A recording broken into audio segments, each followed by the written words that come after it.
The laughter lands like a slap. It ripples across the courtroom, low at first, then bold, then careless. A few people try to hide it behind hands. Others do not bother. The judge does not smile, but he does not stop it either. At the center of it all stands a young black woman in a borrowed blazer. Holding a thin folder that looks too light to matter, the city's best lawyer leans back in his chair, relaxed, certain, already victorious. He taps his pen like a drummer waiting for a chorus he knows by heart. This is not his first win. It will not be his hardest.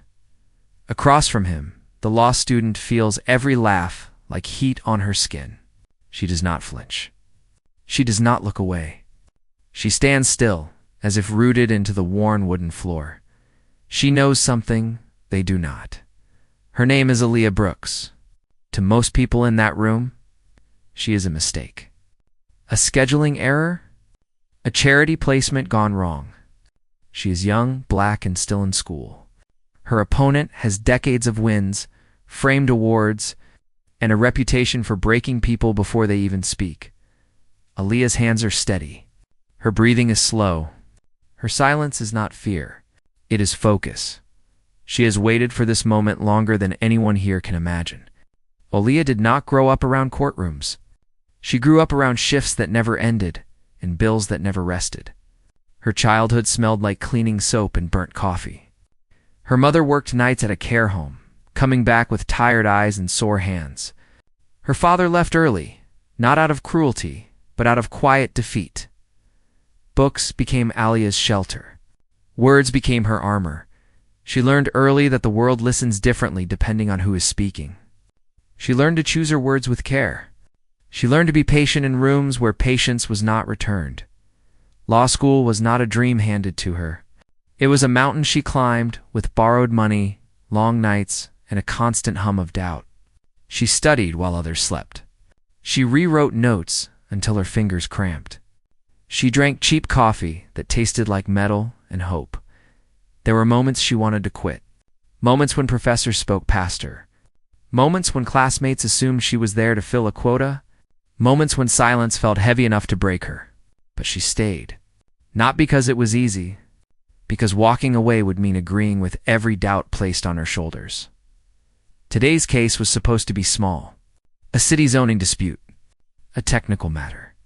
Nothing that should draw attention. That is why they let a student argue. That is why they assumed it would end quickly. What they did not see was the history stitched into her calm. The city's lawyer begins confidently. He speaks in smooth waves, citing rules, timelines, and authority. His voice fills the room like it owns the air. Heads nod. Pens move. The judge listens with familiar ease. Aaliyah listens too. She listens to what he says, and to what he does not. She watches how he avoids one document, how he rushes one date, how he frames the city as careful and kind. She marks every gap quietly, like counting steps in the dark. When it is her turn, the laughter returns.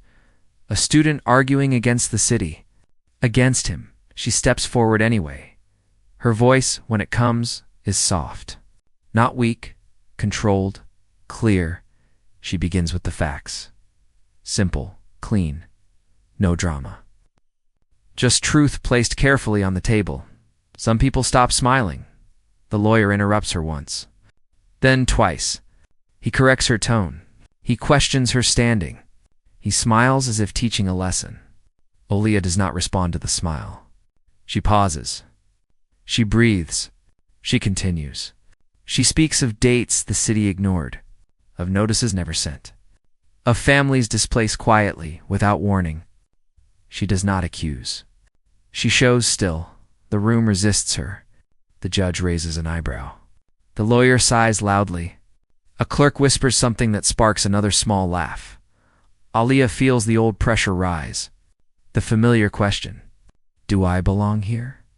Her mind drifts, just for a moment, to her mother's hands, cracked from cleaning.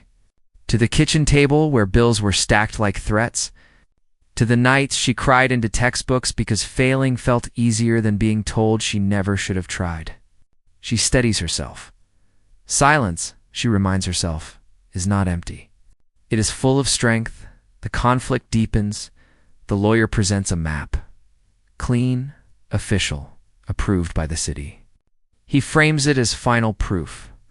He speaks faster now, sensing the finish line. He calls the student's argument emotional, incomplete, idealistic. The judge nods slowly. The room relaxes. Aaliyah does not. She asks to respond. The judge hesitates, then allows it. It's more out of routine than belief. She walks to the table and opens her thin folder. Inside is not just paper. It is time. It is patience. It is weeks of unanswered emails. It is a public records request the city delayed. It is a scanned memo marked internal, never meant to be seen outside. Fluorescent offices. She places one document down, then another. She does not raise her voice. She does not accuse. She lets the pages speak. She explains how the city map was updated after the eviction notices went out, how the dates do not align, how a section of land was quietly reclassified to avoid hearings. The room grows still. The lawyer's smile tightens. He objects.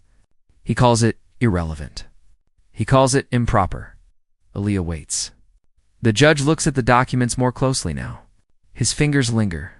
His eyes narrow, not at her, but at the city seal printed too boldly at the corner.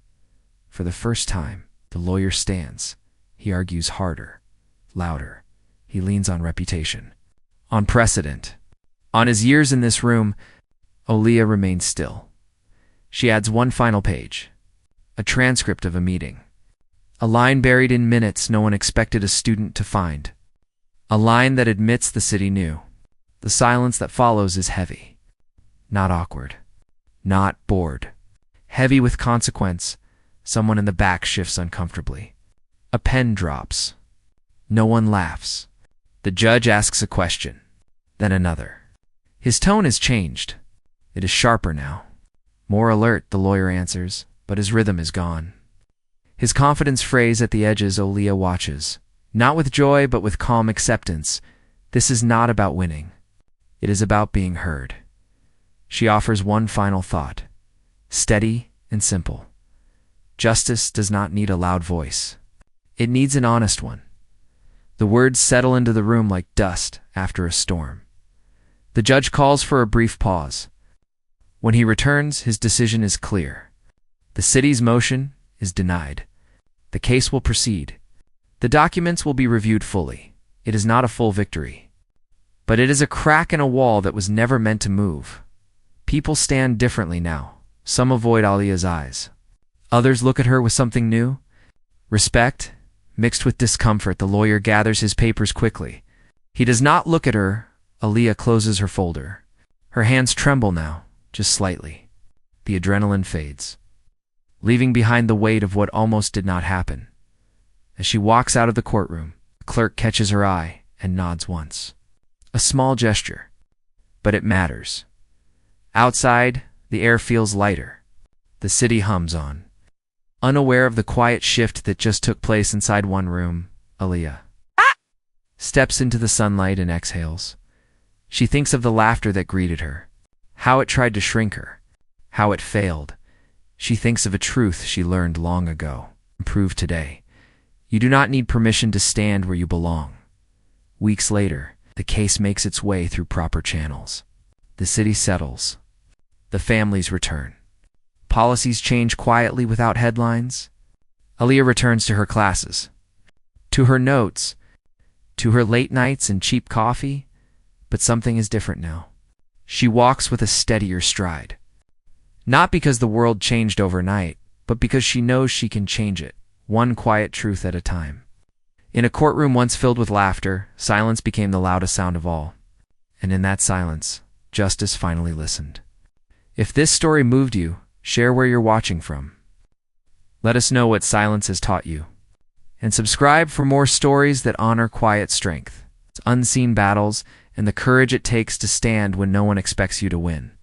Is this conversation helpful so far?